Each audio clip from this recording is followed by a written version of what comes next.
رسول اللہ صلی اللہ علیہ وسلم نے ارشاد فرمایا، ذرا یہ حدیث پاک سنیے گا، ایمان تازہ ہو جائے گا، جس نے مجھ پر ایک مرتبہ درود پڑھا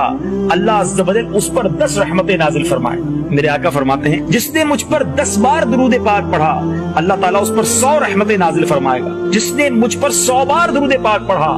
اللہ تعالیٰ اس پر 1000 رحمتیں نازل فرمائے۔ یہ تو ملٹیپلیکیشن ہو گئی، یہ تو ایک درود پر 10 رحمتوں کا ذکر ہو گیا، مگر اگلا حصہ تو سنیں، جس نے مجھ پر 1000 مرتبہ درود پاک پڑھا میرے آقا علیہ الصلوۃ والسلام فرماتے ہیں جنت کے دروازے پر اس کا کاندھا میرے کاندھے سے چھو رہا ہوگا۔ اللہ اکبر!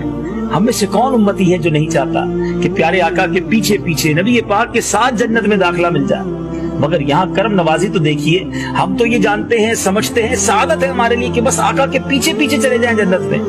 مگر آقا کتنا بڑا انعام عطا فرمانے کہ 1000 بار درود پاک پڑھنے والا ایسا ہوگا کہ اس کا کاندھا میرے کاندھے سے جنت کے دروازے پر چھو رہا ہوگا۔ اٹ مینز وہ میرے